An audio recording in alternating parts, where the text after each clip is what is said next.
Hello friends, welcome back to my channel. একটা নতুন mini blog নিয়ে চলে এসেছি। 4th জানুয়ারি আমাদের ফ্যামিলি পিকনিক ছিল জয়রামবাটিতে। সবাই সকাল সকাল উঠে একদম স্নান টান করে শ্যাম্পু করে রেডি হয়ে গেছিলাম। আমি, মা, আমাদের পুরো ফ্যামিলি, মৌদের পুরো ফ্যামিলি, আমার বর এসেছিল, মৌ, অক্ষয় সবাই এসেছিল। আর এখানে দুটো টোটো বুক করা হয়েছিল টোটোতে যাওয়ার জন্য। সবাই রেডি হয়ে বেরিয়ে পড়েছি, টোটো বাইক সব মিলিয়েই ছিল। আর গিয়ে ওখানে এত হাওয়া দিচ্ছিল, তো ত্রিপল বিপল খাটিয়ে একটা ডেকোরেশন করা হয়েছিল।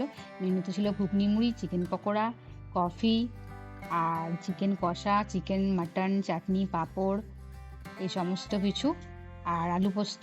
তো সমস্ত কিছু আমি বড় ব্লগে অবশ্যই শেয়ার করব। তার আগে একটা ছোট্ট রিলস বানিয়ে নিয়েছি তোমাদের সাথে একটা গ্লিম্পস দেওয়ার জন্য। সমস্ত কিছু তোমাদের সাথে শেয়ার করলাম। পুটু দারুণ এনজয় করেছে, চিকু দারুণ এনজয় করেছে, আর সাথে আইসক্রিমও খেয়েছি আমরা।